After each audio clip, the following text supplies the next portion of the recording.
Hello friends, welcome to my channel. Today we will see the entire UPSC syllabus and how to memorize the entire syllabus. बहुत लोग अपनी videos में बोलते हैं कि हमें प्रिपरेशन से पहले सिलेबस पढ़ना चाहिए, which is absolutely right. Now we will see that how are we going to read the syllabus and how it will be possible for us to memorize the entire syllabus. As going forward अगर आप कोई भी topic पढ़ते हैं या तो वो book से पढ़ते हैं या आप न्यूज़पेपर से पढ़ते हैं तो ज़रूरी है कि आपको वो चीज़ें रिलेट करे कि ये सिलेबस में है या नहीं है, आप सही पढ़ रहे हैं, सही कंटेंट आप पढ़ रहे हैं या आप आउट ऑफ द ब्लू कुछ भी पढ़ रहे हैं. So keeping that in mind, let's get started. So ये है सिलेबस और ये मैंने इनसाइट्स ऑफ इंडिया के वेबसाइट से डाउनलोड की थी. बहुत सारी जगह मैंने ट्राई किया and everywhere I was getting prelims syllabus separately and mains separately. तो आप इनसाइट्स ऑफ इंडिया से जाके एक कंबाइंड सिलेबस डाउनलोड कर सकते हैं. ये पूरा syllabus if you can see here ये 79 पेजेस का है बिकॉज इसमें प्रीलिम्स का सिलेबस है, मेंस का है, एज वेल एज जो हमारे ऑप्शनल सब्जेक्ट है वो सब्जेक्ट वाइज इसमें सेपरेटली हर एक का सिलेबस प्रोवाइड किया हुआ है. So coming to the mains exam syllabus, that's where we have to focus on. जो हम सुनते आ रहे हैं कि हमें सिलेबस याद रहनी चाहिए, you can not memorise each and every word, और इसीलिए I have come out with a strategy wherein हम सिलेबस याद करने की ट्रिक्स देखेंगे. सो यहाँ पे पेपर 1 रहता है जिसमें you have to write essays and उसमें कोई सिलेबस नहीं है. अदरवाइज पेपर 2 है जिसमें आपको हिस्ट्री रहेगी, आर्ट एंड कल्चर रहेगा, ज्योग्राफी रहेगा. If you move on to paper 3, so paper 3 में आपको political science, international relations, governance ये रहेंगे. Then if you move to paper 4, you will find economics, environment, social security, science and tech. So ये सारे हैं paper 4 में and paper 5 is ethics. तो mainly जो आपको फोकस करना है वो करना है पेपर 2, 3 और 4 के सिलेबस पे. You will have to concentrate on few terms और इन्हीं को हमें याद रखना है. तो मैंने यहाँ art forms, literature, architecture as part of Indian culture, फिर इंडियन हिस्ट्री में 18th सेंचुरी से आज तक अंटिल प्रेजेंट क्या क्या इवेंट्स हुए हैं, major events, personalities, issues, the freedom struggle, post independence in India कैसा रहा. Then will concentrate on industrial revolution, हमारे जो 2 वर्ल्ड वॉर्स थे, कॉलोनाइजेशन, डीकोलोनाइजेशन, कम्युनिज्म. सो आपको ये सारे टर्म्स पता होने चाहिए, इनके पीछे की हिस्ट्री पता होनी चाहिए. बट अभी के लिए अगर आपको मेमोराइज करना है सिलेबस तो you will only have to understand that ये जो टर्म्स हैं ये लेके आपको अपने दिमाग में रखना है ताकि आप कभी न्यूज़पेपर पढ़ें तो ये टर्म आपको आए and you can easily relate कि okay fine this is part of the syllabus.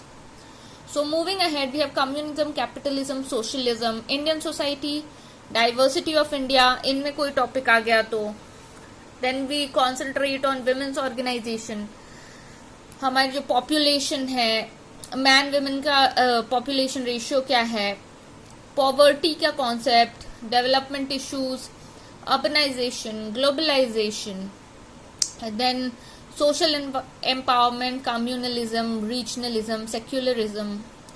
Then we move on to geography, wherein यहाँ पे Indian geography नहीं है. If you see specifically, it is world physical geography in which India also is a part. So आपको ये mind में रखना है. Then you have to read about the natural resources and also specifically for India as well, Indian subcontinent. You have industries, कौन कौन सी industry है, primary, secondary, tertiary, कौन कौन से टाइप की है, इनका परसेंटेज रेशियो कितना है, ग्रोथ वैल्यू कितना है, कंट्रीब्यूशन कितना है.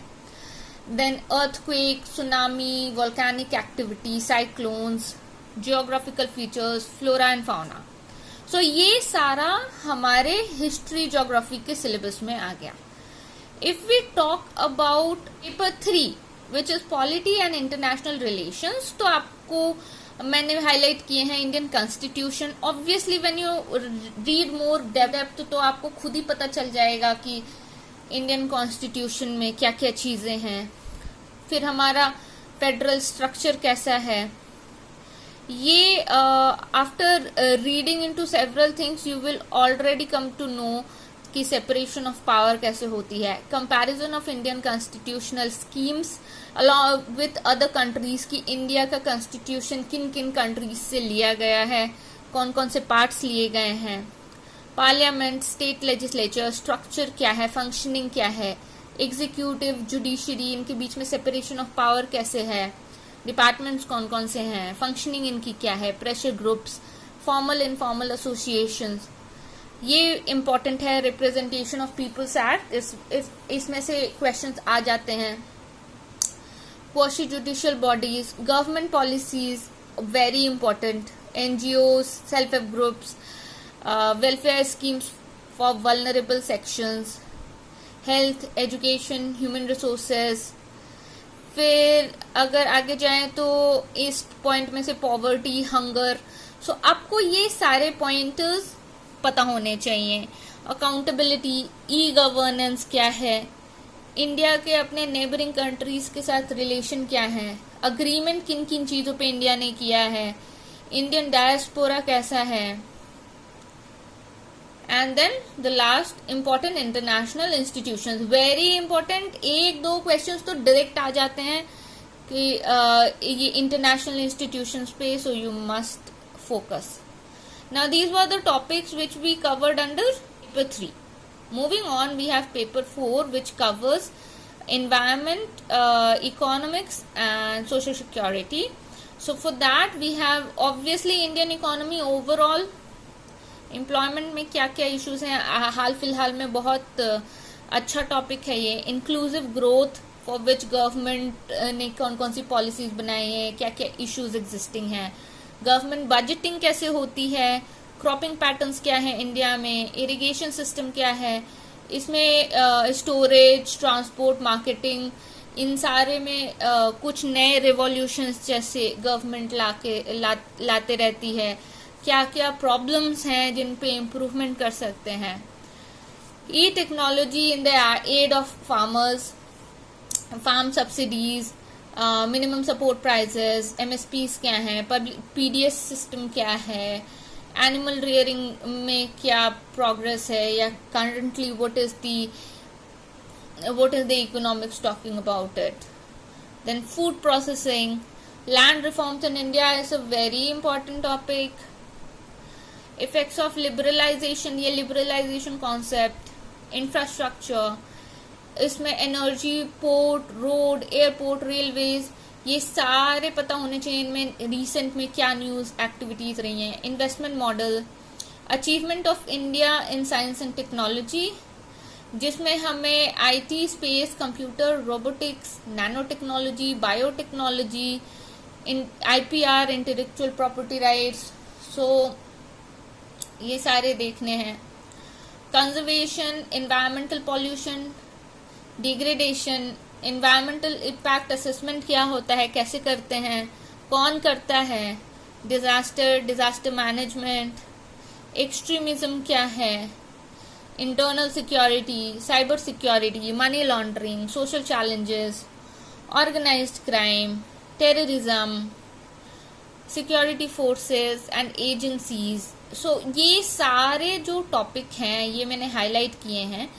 So you also have to highlight in your syllabus, and you have to ensure one thing that आप कभी भी इन सारे टॉपिक्स या इन सारे वर्ड्स को देखते हो तो you will easily figure out कि ये आपके सिलेबस में है और आपको इस न्यूज़ को या इस टॉपिक को अच्छे से पढ़ना है. और ये एक कॉन्सेप्ट है जो मुझे भी लगा था कि हम इसको याद कैसे रखेंगे कि the moment you are highlighting you also have to spend some time to ensure that your brain retains the information. I will show you an example of how it would happen. So what you have to do is, you have to take the first topic or any of the words and write it down in Google. Like मैंने यहाँ पे mention किया है Indian culture में art forms, literature and architecture. So let me write down short and crisp Indian art and culture. Suppose Indian art and culture या कोई भी topic आपने डाला, तो आपको इंश्योर करना है कि आप एक पर्टिकुलर टॉपिक पे मैक्सिमम 1.5 मिनट ही दे रहे हैं. आप बहुत ज्यादा टाइम मत इन्वेस्ट कीजिए इसमें. And you have to look into few things within Google. की पहला तो ऑल की कैटेगरी में आप देखिए आपको रेलेवेंट क्या दिख रहा है. सपोज मुझे ये बहुत रेलेवेंट लगा, art and culture national portal of India. ठीक है, मैं यहाँ पे क्लिक करूंगी and easily you can see, be very observant, easily you can see this side की. ठीक है, आर्ट एंड कल्चर में archaeology, dance, fair and festival, handicraft, heritage, literature, monument, music, painting, theatre, इतनी सारी कैटेगरीज हैं. In fact this is one of the website which I found very relevant. आप यहाँ से डेफिनेटली पढ़ सकते हैं. तो आप बस एक लुक दीजिए यहाँ पे, ऑब्जर्व की क्या क्या है, याद करने की कोशिश कीजिए, try to remember it. Then you go to images. Images में देखिए आपको क्या दिख रहा है. मुझे यहाँ पे जैसे यहाँ पे मुझे मॉन्यूमेंट्स दिख रहे हैं, मुझे कुछ रिलीजन का दिख रहा है, I am seeing food, but yes the dressing sense, बहुत चीजें दिख रही हैं. If I go down I am seeing कि डांस फॉर्म है यहाँ पे. फिर अगर और नीचे जाएं हम, पेंटिंग है, फेस्टिवल्स हैं. सो ये सारे हमारे आर्ट एंड कल्चर में आएंगे. एक तो आपको ऑल कैटेगरी में जाना है, दूसरा इमेजेस में जाना है, और तीसरा हम न्यूज में जाएंगे. सो न्यूज में हम देखेंगे कि रिसेंटली कौन कौन से न्यूज रहे हैं. Mumbai based artist Parthik Jadhav is on a solo bike journey across India to traditional art. If we go more down, art and culture exposed to finalize new look with decor representing Indian ethos. This is one news. बहुत दिन से है ये news में कि parliament new look में आएगा. Modern Indian art continues to hold sway for Indian art collectors. New parliament to feature art work. तो बहुत सारे हैं न्यूज में. Similarly I will show you another example. Suppose I will take some random example, और maybe land reform of India. Let me see what we get. Land reform of India. So we have to see the all category first. So land reform refers to effort to reform the ownership and regulation of land in India, or those lands which are redistributed by the government from landholders to landless people for agriculture or special purpose is known as land reform. तो ये हमें थोड़ा concept दे दिया कि ठीक है, ये ही land reform में हुआ था कि लैंड होल्डर्स जिसने ज्यादा लैंड ले लिया था उनसे लैंड लेके गरीब लोगों को दे दिया गया. Now we go to news. Top states in India based on ease of doing business criteria. इसमें क्या है, the Indian government release the BRAP labour environment. इसको पढ़ना पड़ेगा. States urge to reform seize export space by being vacated by China.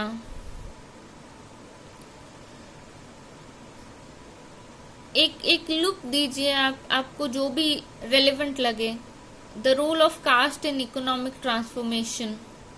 So you have a caste based concept also, जो पहले भी होता होगा कि कास्ट की वजह से लोग लैंड ले लेते होंगे. Then we should go to images. Images में हम देखेंगे क्या है, बहुत कुछ है. नेशनल लैंड रिफॉर्म स्टैटिस्टिक्स है यहाँ पे. Open this. Land declared surplus, land possessed, land distributed. Okay, सो ऐसा कुछ ग्राफ है विच इज वेरी गुड, हम इसको और ज्यादा पढ़ सकते हैं, but you don't have to look into multiple things. आपको बस दिमाग में रखना है कि अच्छा ये टॉपिक था और मैंने इसको गूगल में देखा था और ये अभी न्यूज में है इसमें। So reasons for land reform failure है यहाँ पे। Similarly so this is what the entire concept is. आपको कैसे याद रखना है, थोड़ा टाइम स्पेंड कीजिए, don't spend much time on any topic, try to spend 1 minute to 1 minute 30 seconds and that will be all. I hope this has been of help. मैंने एक एक टॉपिक्स आपको डिटेल में बताया है कि कौन कौन से इम्पोर्टेंट हैं। Thank you so much friends, and I will be back again with another video on what strategy I am following or what progress I have made so far in my UPSC journey. Also, I will share some concepts which I get to know which can help you in some way. Thank you so much. Bye bye.